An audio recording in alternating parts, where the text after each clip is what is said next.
ក្រមុំមួយព្រួយអើយព្រួយដល់សពថ្ងៃ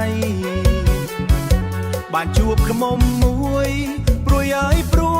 យដល់សពថ្ងៃដេកព្រួយដេកភ័យខ្លាចគេចូលស្ដីនាងបាត់ដេកព្រួយដេកភ័យខ្លាចគេចូលស្ដីនាងបាត់អើយបេះដូងកំព្រា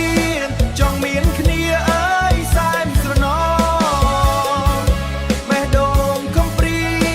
ចង់មានគ្នាអើយសែនស្រណោខ្វះថ្លៃទឹកដោះតាមមេបាននាងបង្កប់ខ្វះថ្លៃទឹកដោះតាមមេបាននាងបង្កប់រលំអុកប្រាប់ម៉ែហើយប្រាប់ឪគាត់ធ្វើស្ងាត់រលំអុកប្រាប់ម៉ែហើយប្រាប់ឪគាត់ធ្វើស្ងាត់គាត់ដើរទៅបាត់មិនតបតកូនមួយម៉ាត់សោះគាត់ដើរទៅបាត់មិនតបតកូនមួយម៉ាត់សោះអើយបេះដូងកំព្រាចង់មានគ្នាអើយសែនស្រណោបេះដូងកំព្រាចង់មានគ្នាអើយសែនស្រណោខ្វះថ្លៃទឹកដោះតាមមេបាននាងបង្កប់ខ្វះថ្លៃទឹកដោះតាមមេបាននាងបង្កប់មា5តម្លឹងបូកជាមួយនឹងមេកោ10មា5តម្លឹង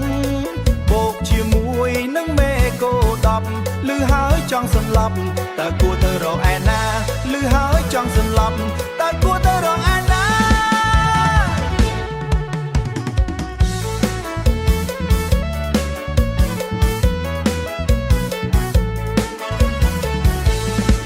ក្រមុំមួយ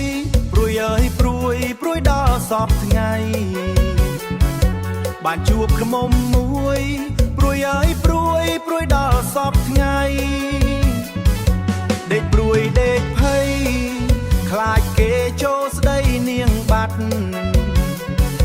ដេកព្រួយដេកភ័យខ្លាចគេចូលស្ដីនាងបាត់អើយបេះដូងកំព្រាចង់មានគ្នាអើយសែនស្រណោបេះដូងកំព្រាចង់មានគ្នាអើយសែនស្រណោខ្វះថ្លៃទឹកដោះតាមមេបាននាងបង្កប់ខ្វះថ្លៃទឹកដោះតាមមេបាននាងបង្កប់រលំអុកប្រាប់ម៉ែហើយប្រាប់ឪគាត់ធ្វើស្ងាត់រលំអុកប្រាប់ម៉ែហើយប្រាប់ឪគាត់ធ្វើស្ងាត់គាត់ដើរទៅបាត់មិនតបតកូនមួយម៉ាត់សោះគាត់ដើរទៅបាត់មិនតបតកូនមួយម៉ាត់សោះអើយបេះដូងកំព្រាចង់មានគ្នាអើយសែនស្រណោបេះដូងកំព្រាចង់មានគ្នាអើយសែនស្រណោខ្វះថ្លៃទឹកដោះតាមមេបាននាងបង្កប់ខ្វះថ្លៃទឹកដោះតាមមេបាននាងបង្កប់មា5តម្លឹងបូកជាមួយនឹងមេកោ10មា5តម្លឹងបូកជាមួយនឹងមេកោ10លឺហើយចង់សន្លប់តើគួរទៅរកឯណាលឺហើយចង់សន្លប់